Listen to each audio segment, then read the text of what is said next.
Good afternoon. You're listening to the Mother's Justice Show on 11:50 a.m. KKNW.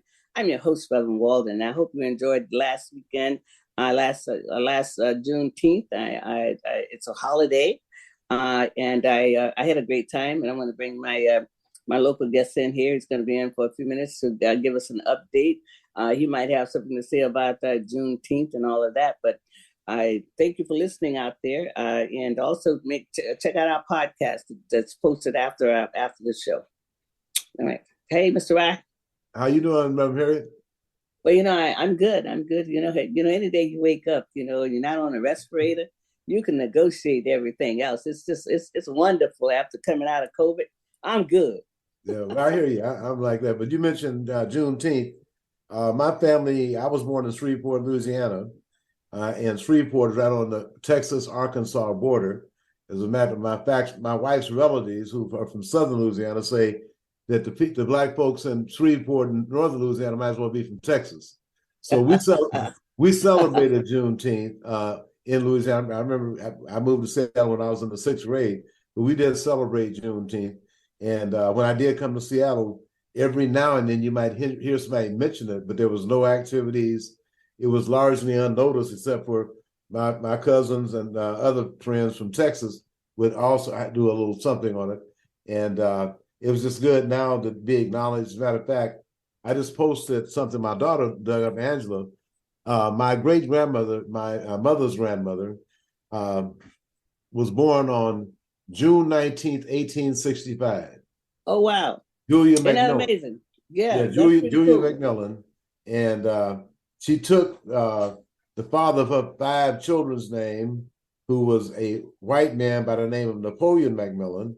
And he was a musician. He had a band. He taught music. He had a white family in Texas. And then he had a twin brother by the name of Bonaparte. And he also had a white family in Texas, and a black family. So next month, between the 13th and the 17th, there's going to be a reunion of both sides of the McMillans. Oh, okay. Bonaparte spelled his name M-I-N, and Napoleon was M-A-N.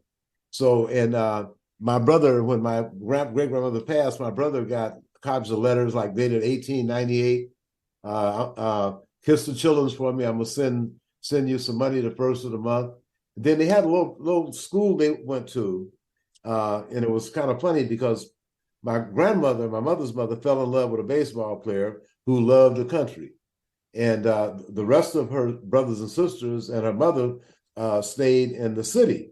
And she said, I wish I would go out with them hogs and cows and mules with Pearl. She can go out to the woods if she wants to. So it was funny because she was the only one out of that family that went and lived out in the country, so to speak. And I went out there replete with outhouses and all that. But, that was the Juneteenth, and a little bit about my history, especially when we talk about Juneteenth. And my great-great-grandmother was born on Juneteenth on the Liberation Day in 1865.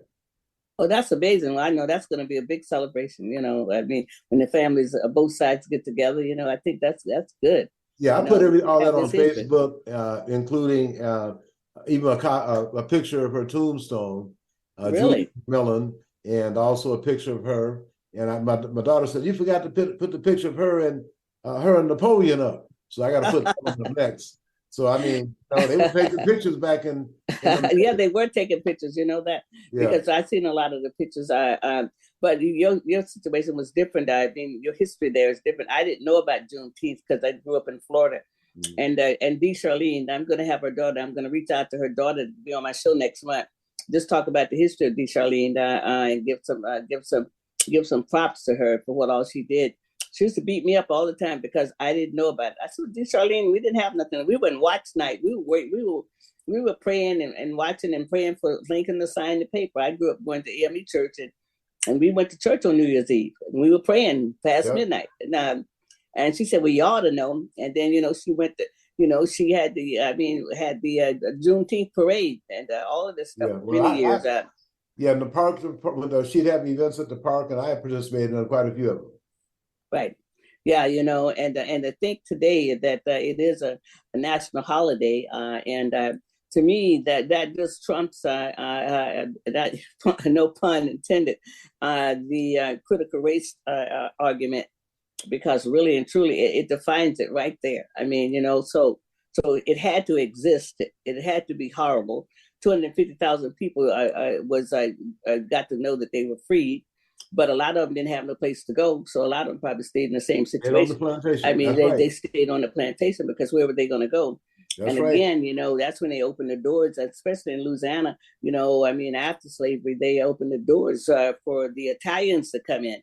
So that's how you got the Italians there, because they weren't going to give the Negroes a job coming out of slavery at all. I mean, Mississippi still won't. So anyway, it's a great history. Reverend Harriett, I just want to say one thing, that recognizing our 254 years of slavery, recognizing that Juneteenth, 1865 was Liberation Day for African descendants of the United States enslaved, that should be justification enough to immediately start doing something in the form of reparations. Yeah. Right. The government got a responsibility, but also the private sector. I mean, there needs to be in every federal agency, there should be a department dedicated to the well-being and assistance and guidance for African descendants of the United States enslaved. We know who we are. We know how long we've been here. We know who we came from. That's right. We know that. But on the other hand, we have all these young Black men making trillions of dollars for universities, the NFL, and the NBA, and little of that money is coming back. They get paid well, which they should be, because they're generating all the money. But, like the University of Washington, we don't have affirmative action. Well, you have 4 out of the 5 players on the basketball team are Black. On the football team, 6 to 8 of the players are Black, and maybe 9 on defense. So there should be some payback.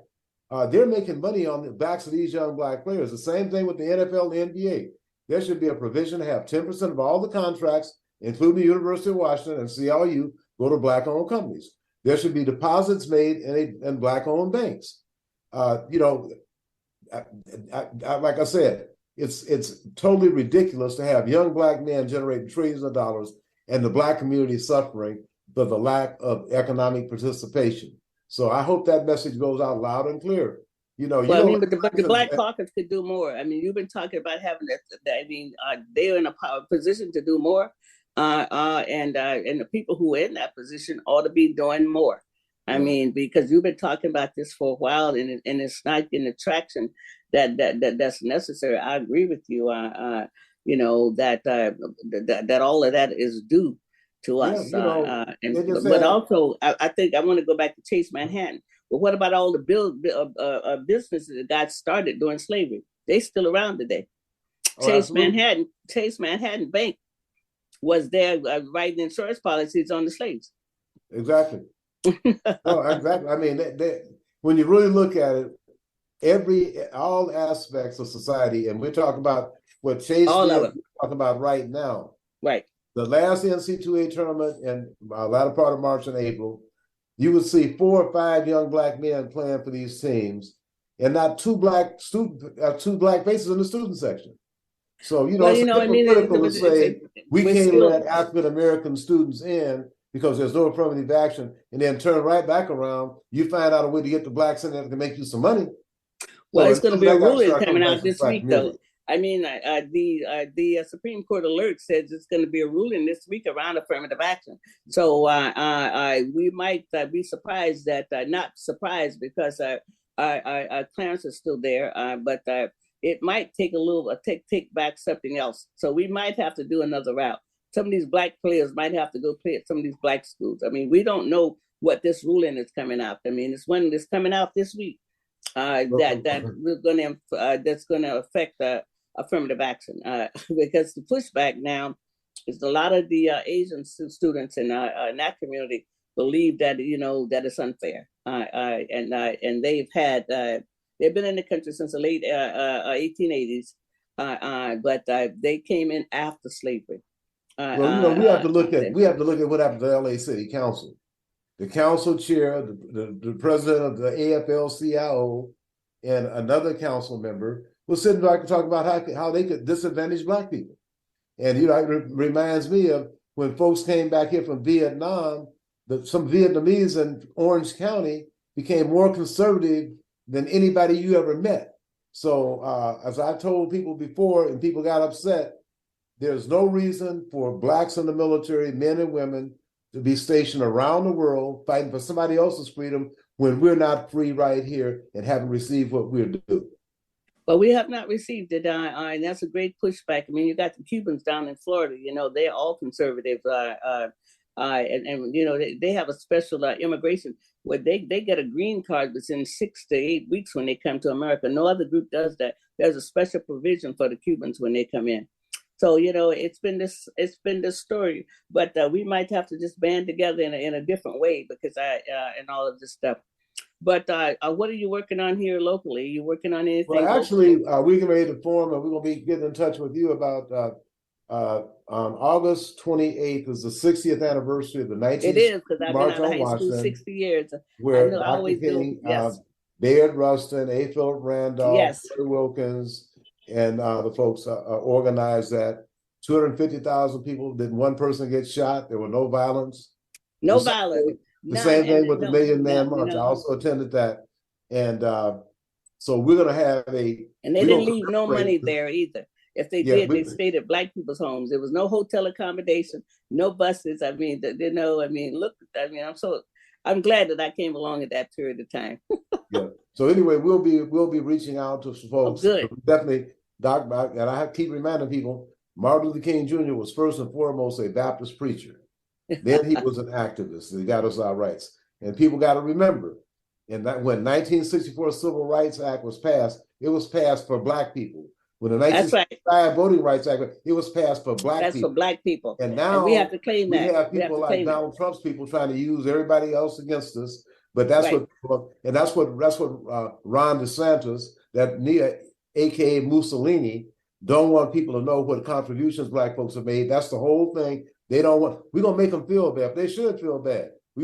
How do you think we felt? We was enslaved for 254 years. Not to mention that even going to war in segregated units, and then coming back. But the other part of that, but the other part of that, his ancestors came after.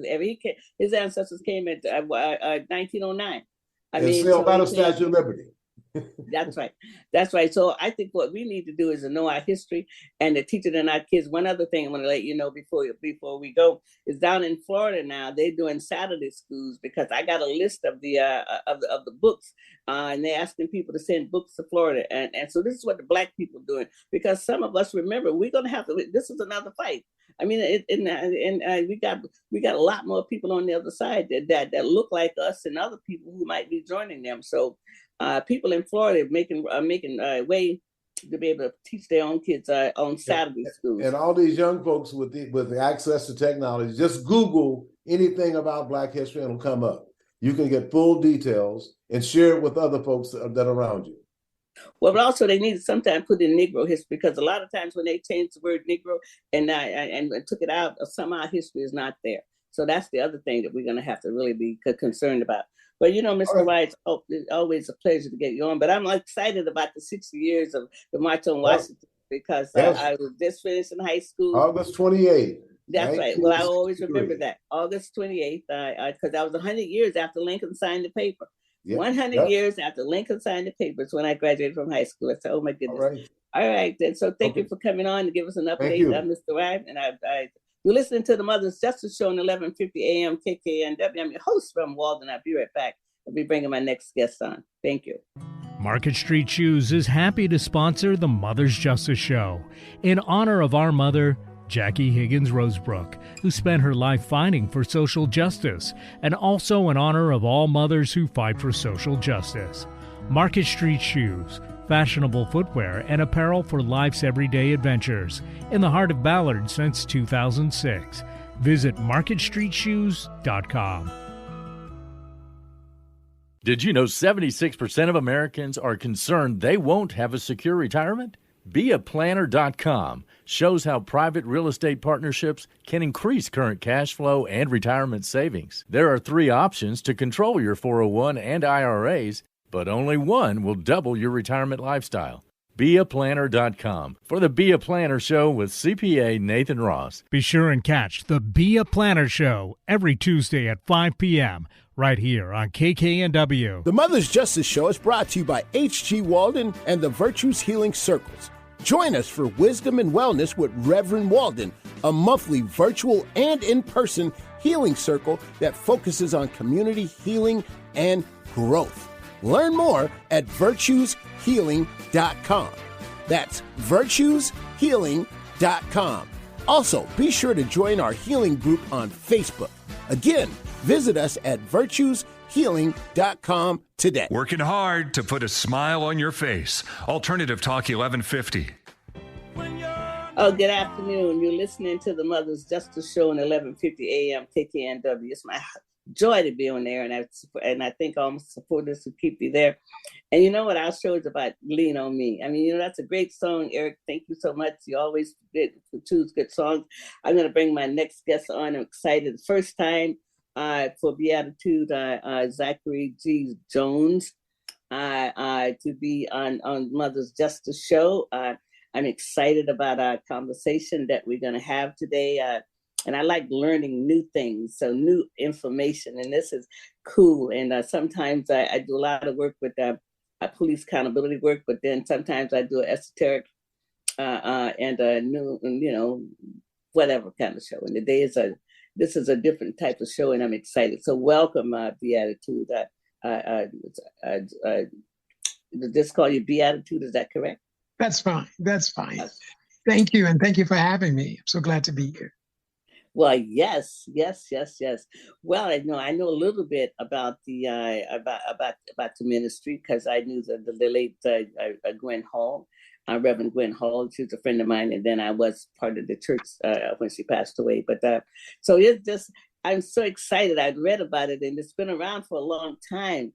So would you just come on and just let's get engaged about this because my oldest boy, he's in spirit.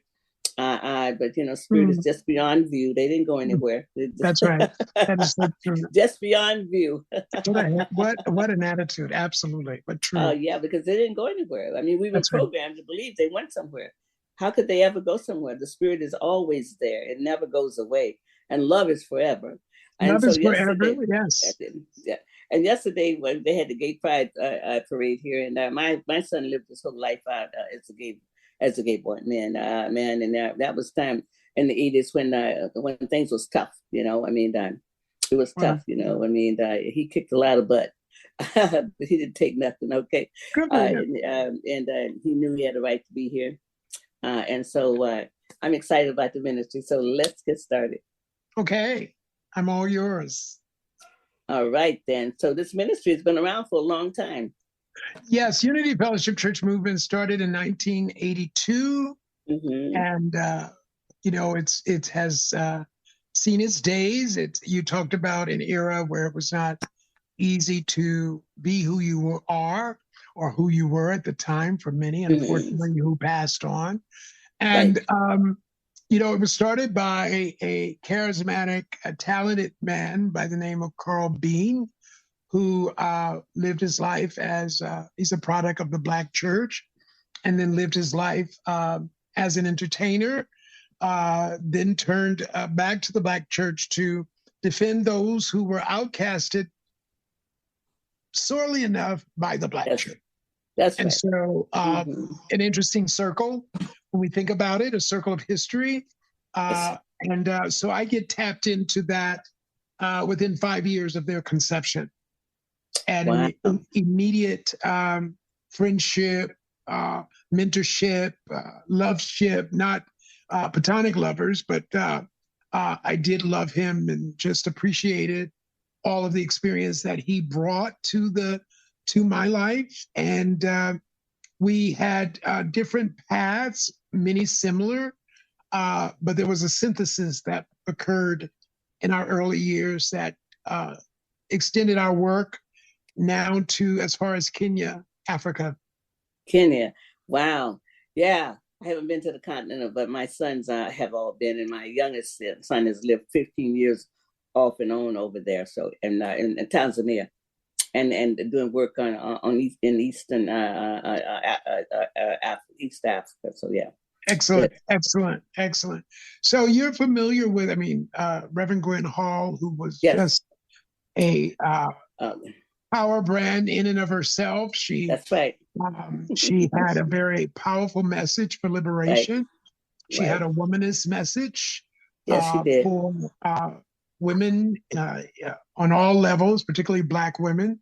Right. And she was a very talented and charismatic speaker. That's right. Very. So she leaves Seattle with that legacy, and it's interesting that we would still be there lifting the work that she started.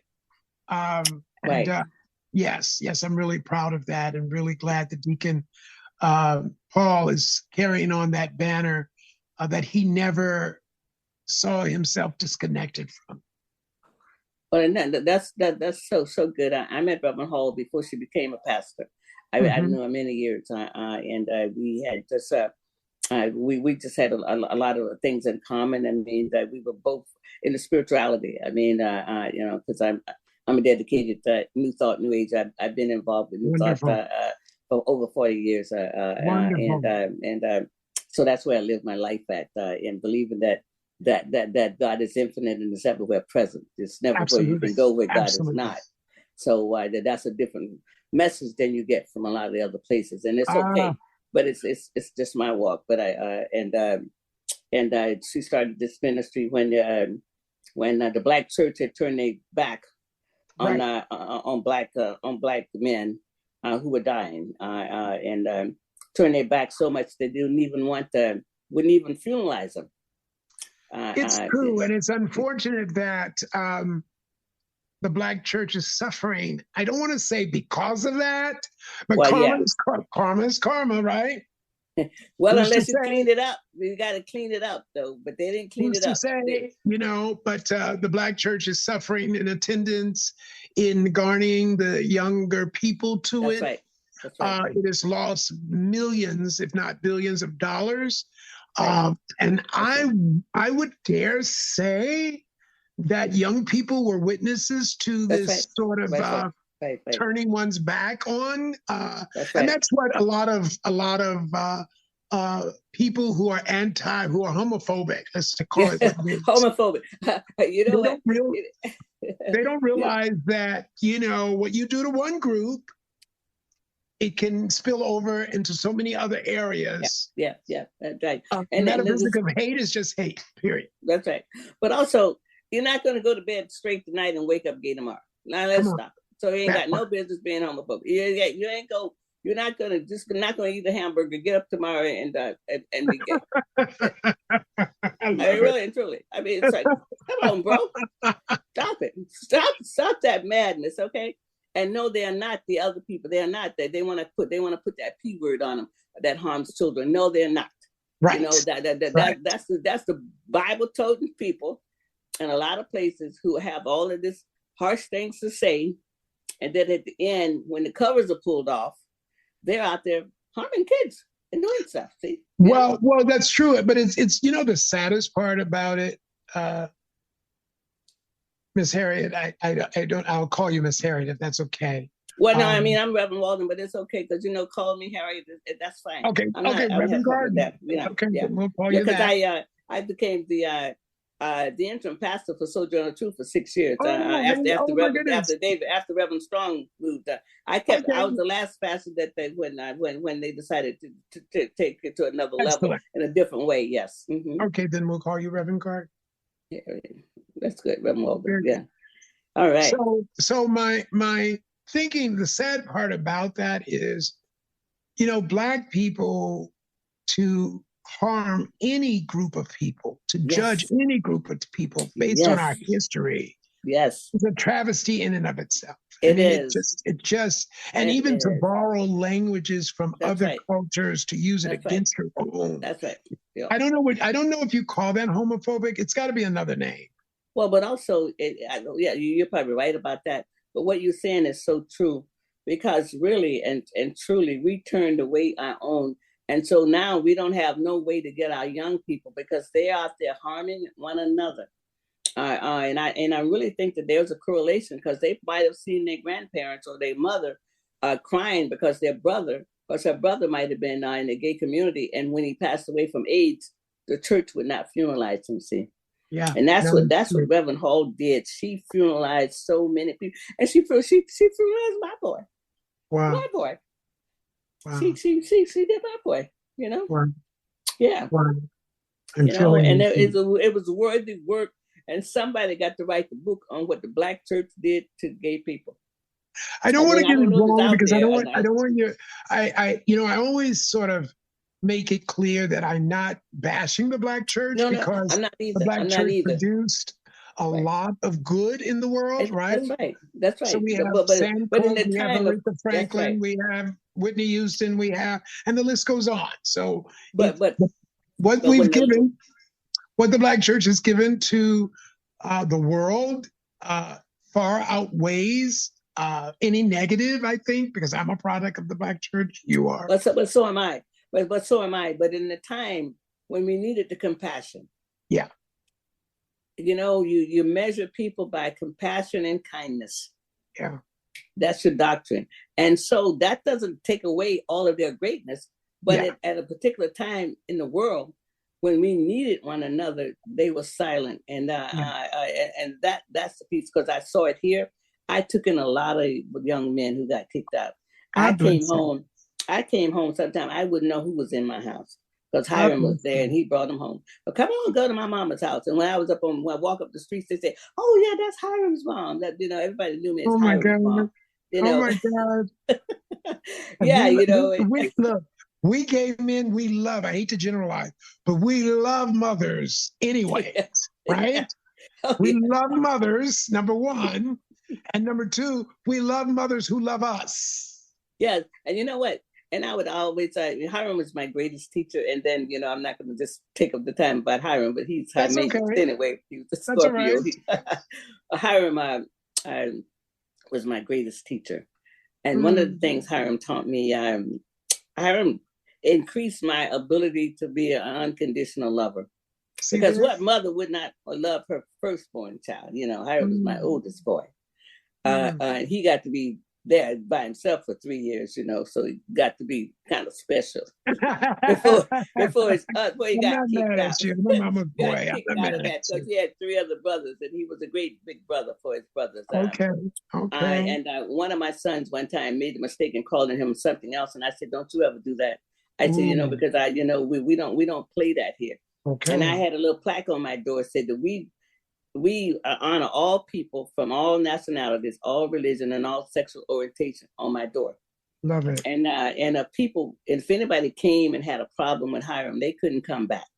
How about that? It couldn't come back. But I told Hiram, I just didn't think that I didn't think that people in same-sex relationships should adopt children.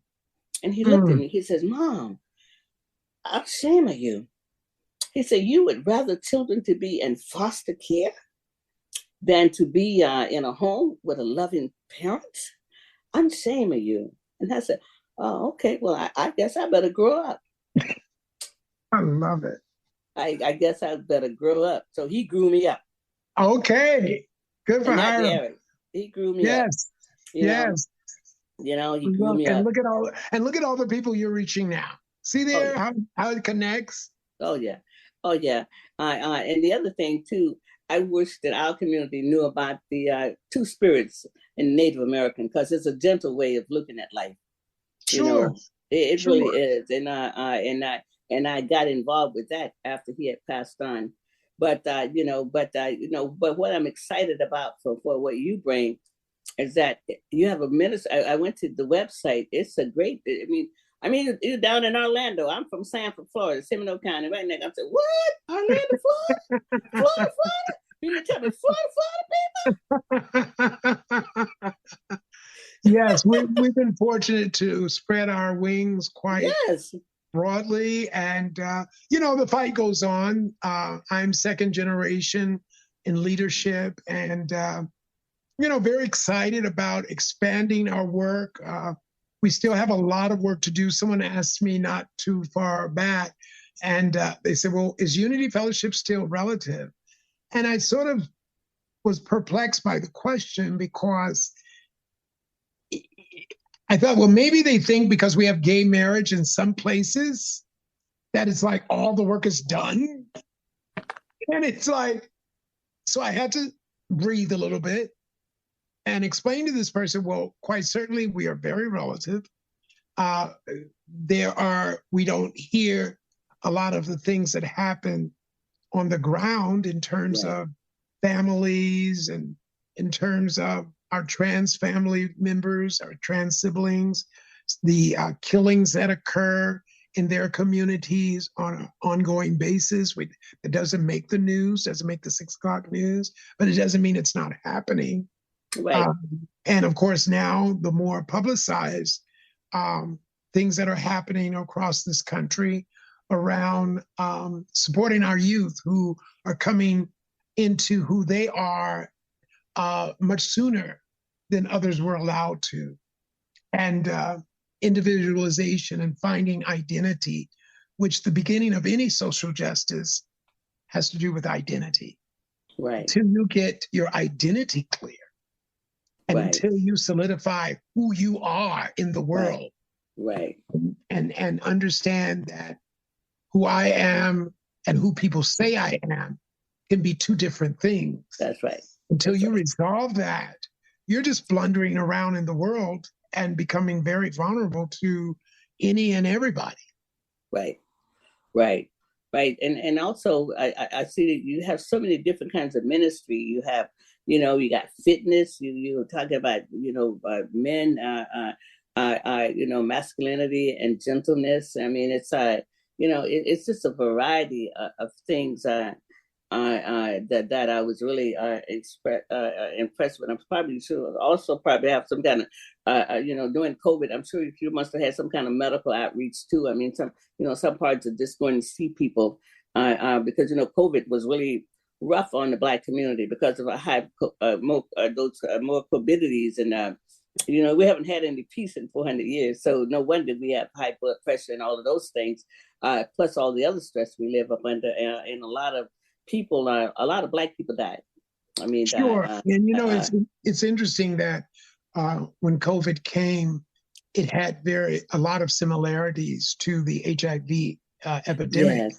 Mm-hmm. And so for us, or at least for me, it wasn't hard to adapt to being in an environment where, people were being challenged for their healing and challenged for survival.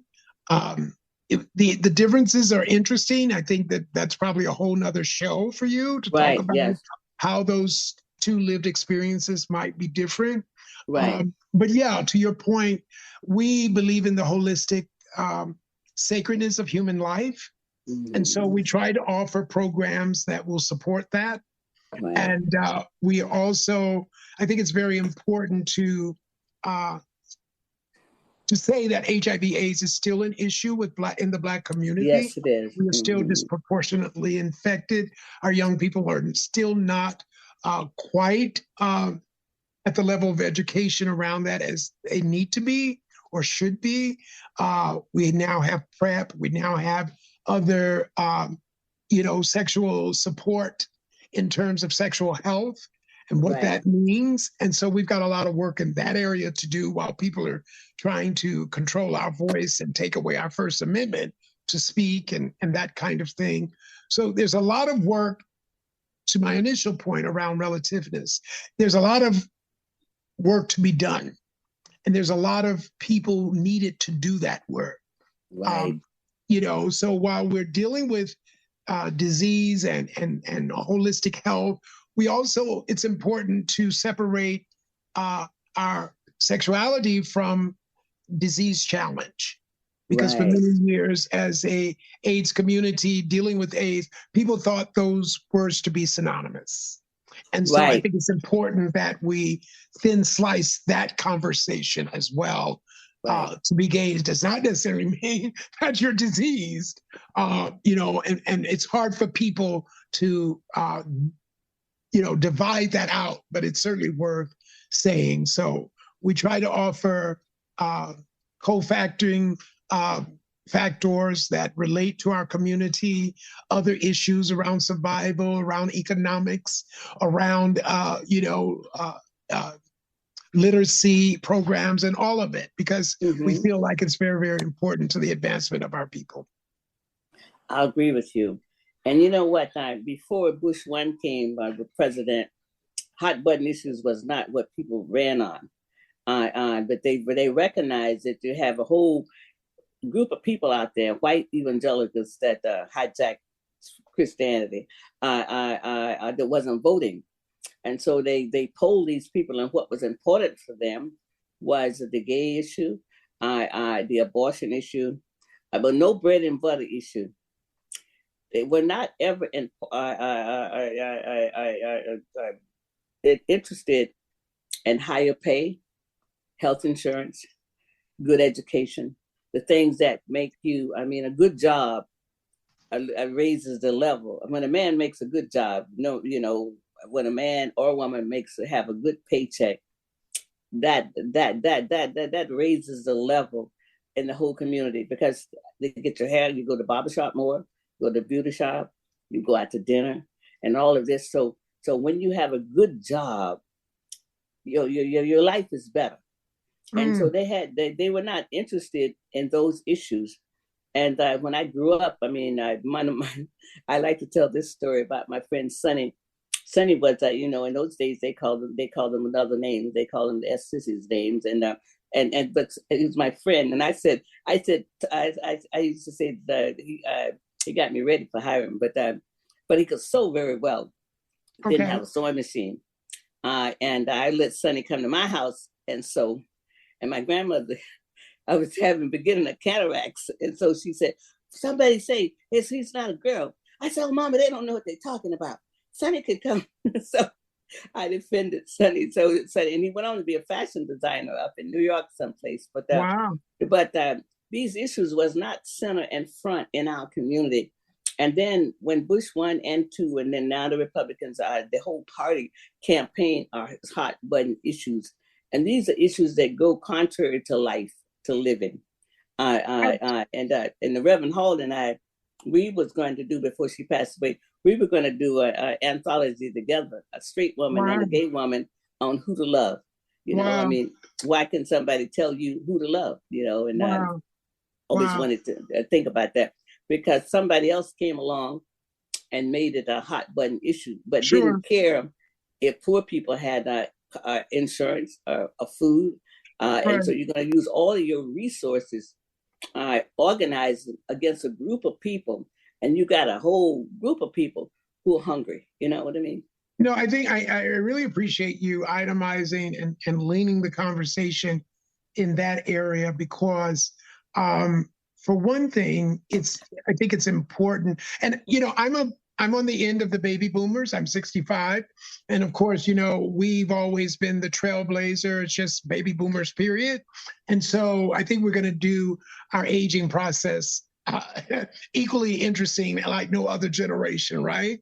And so one of the things that, in my response to the economics literacy of our community, is that this thing that's happening in city to city, and I travel a lot throughout the country, is this gentrification whereby we're allowing groups of people and developers to come into community. That's right. And to buy up property that we once had, and not see the value in buying low and selling high.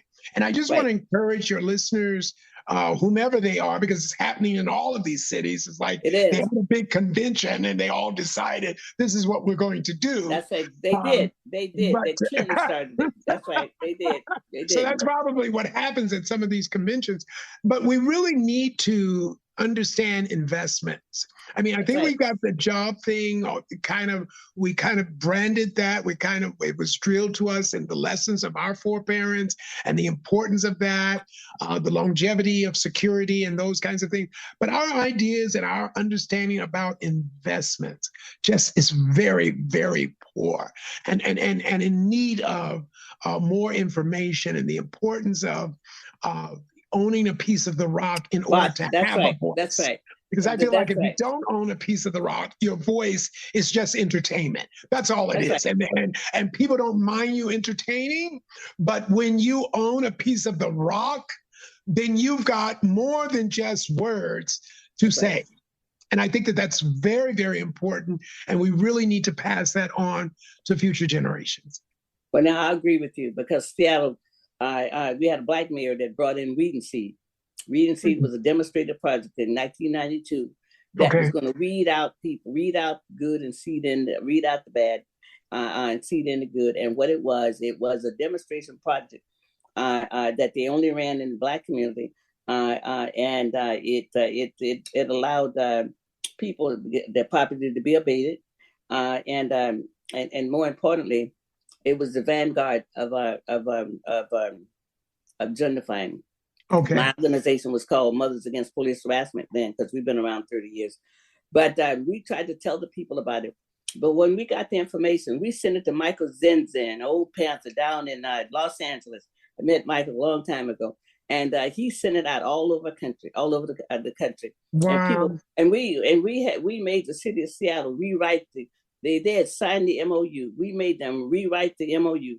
We made them write another one, because it was $1 million, and the police department was going to get $800,000, and the community was only going to get $200,000. See there. And so, but it was the beginning. And I tried to organize Black people, but they did not believe that this liberal city, that white people would do that. And for time and time again, we miss it, see. And then a lot of the houses, when their parents died. We don't understand investments. That's the area I think we are lacking in terms of we know how to make it. And a lot of money passes through our communities and even goes out into other communities.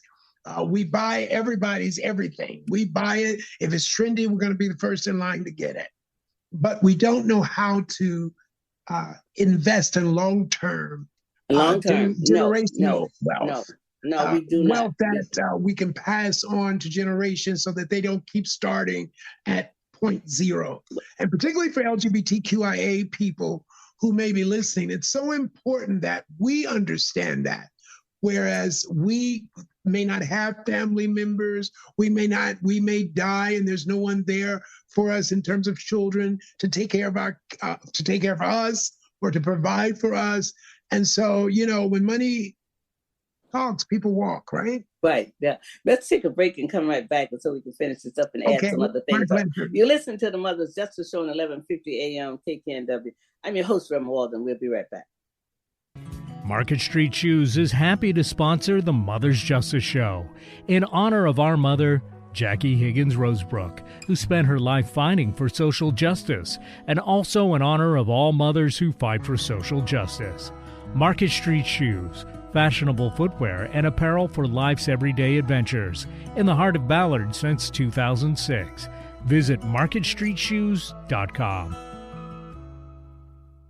Hi, this is Dr. K. Mahina Intron, inviting you to tune in on Mondays on 1150 KKNW at 5 p.m. to Dr. K's Attuning to Your Abundance, where we honor everyday abundance through positive messages, poetry, music, affirmations, and writing exercises. For more information, contact Dr. K Workshops at gmail.com or Facebook, Dr. K's Abundance. The Mother's Justice Show is brought to you by H.G. Walden and the Virtues Healing Circles. Join us for Wisdom and Wellness with Reverend Walden, a monthly virtual and in-person healing circle that focuses on community healing and growth. Learn more at virtueshealing.com. That's virtueshealing.com. Also, be sure to join our healing group on Facebook. Again, visit us at virtueshealing.com today. Real people, real life, real radio. Alternative Talk 1150.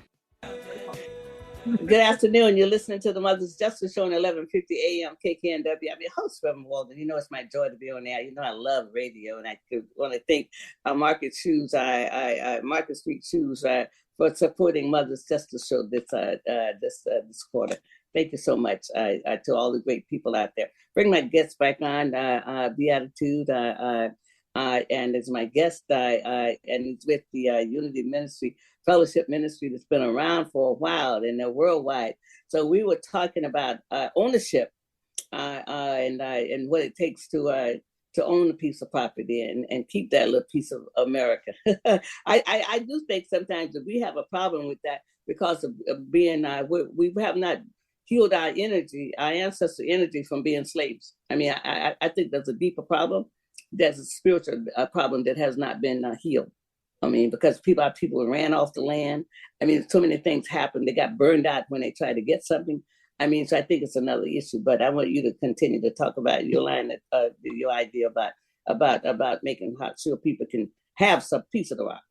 Sure, absolutely. And I think a part of that is not knowing what government programs are available for new home buyers and these kinds of things. And so I particularly want LGBTQIA people to understand the importance of early investments, to understand that there are many programs that are still available that can help new homeowners purchase property, that it's important for us as a people, it's important for our justice movement as we move forward in the world. I think that those are very key and important elements. Sure, people are leaving these larger cities and or going into the suburbs and whatnot. But I think it's important to say that we're from the Nile River, okay? So we've always been people who were where the wealth is and where the main vein of need is. And so I think that we need to think twice about giving up some of our urban dwellings. Just because they have a strip mall in every little city that sells the same thing does not necessarily mean that's good for us as community people. No, it's not. And I don't know that it's good for us to split up and split out so thinly, right? Because we've always had a collective voice, which has been the source of our power and the source of our justice. And so I wonder if there is an idea in someone's head or some people's head to get us to splinter out. Well, that's what J. Edgar Hoover said. I mean, it goes back to what he talked about. He should never let another Messiah come around. I mean, all of this is part of the plan. And also in France, poor people live in the suburbs because our resources follow Caucasians. And the more they come back to the cities, the more resources is going to come. So the resources in some of the counties and some of the other areas are going to dry up, see. So it's a trick. That's right. It's a trick. To get you out there and, you're out there. And then when things dry up, particularly as we have global warming and things become more scarce, right? So who stands to lose first? Who stands to lose? That's right. The greatest? That's right. So, Mm-hmm. At least some of the native people, although the reservations are not great, but at least they got something out of having the whole continent. They have something, and that's not available for us. And so our strength is in unity. Our strength is together. I mean, I was raised in segregation, never had a white teacher in my life, and never had a new book. I'm like Hidden Figures. If you saw that movie about Katherine Johnson, I graduated in 1960. So I came along at a different time when you were Black, you were excellent, and you was expected to be smart. No, you will have your homework, okay? If not, I'm going to tell your mama, okay? And if that don't do, I'm going to tell your daddy, okay? So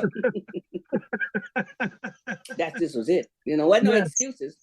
If you didn't do it right, you got to write your paper 100 times. Okay, so another time for me. Absolutely. Yeah. I think those are the areas that we really need to focus on, getting those messages out to our people, helping to understand. And you're right, those times where, because it's still not too late, there's still, my mother was born in 1929. She owns her home. She's been there for 50 years. And bless her heart.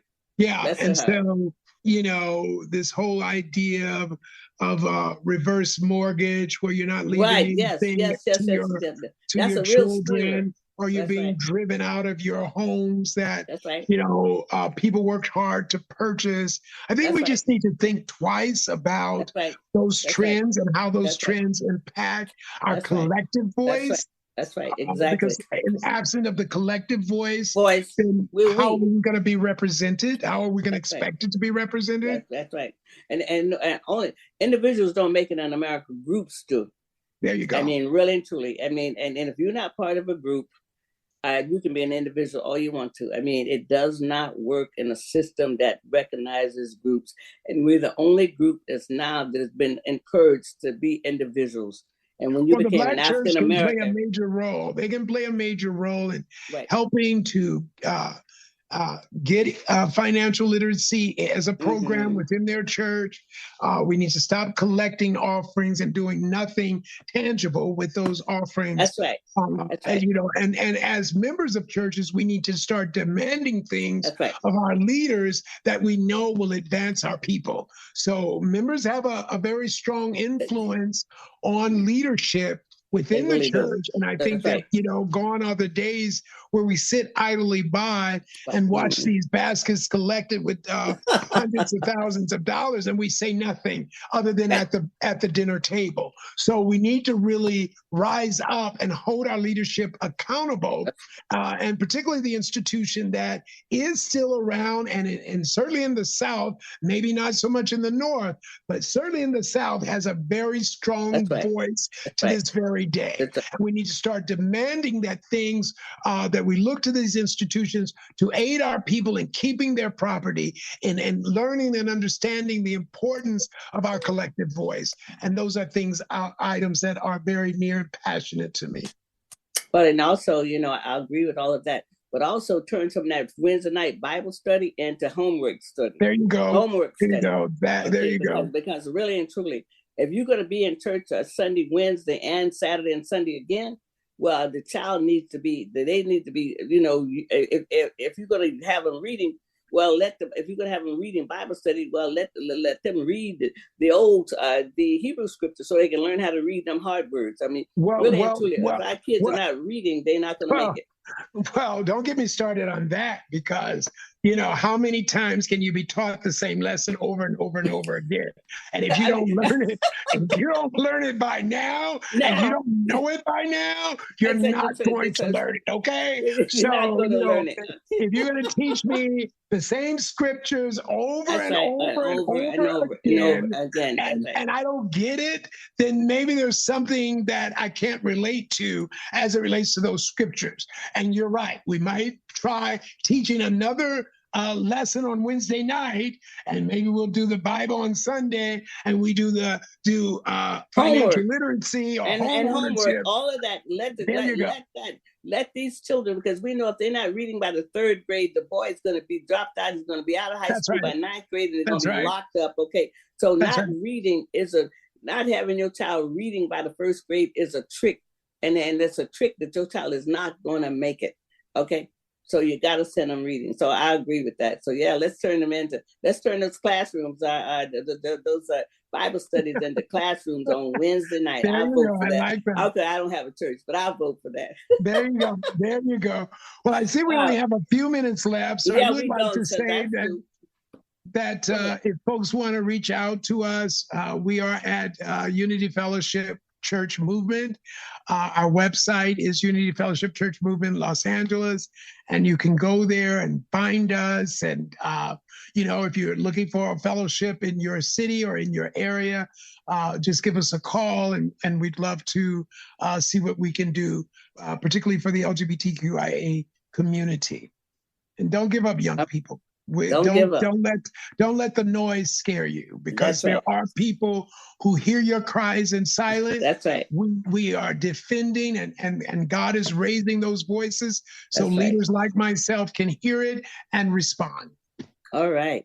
Well, this has been wonderful. I'm sure I'll have you back again, and we have a podcast that will be posted a little later on for all the people who might wanted to catch it and didn't catch it when we're live. So that's going to be available. Thank you so much. It was a pleasure. Thank you so much.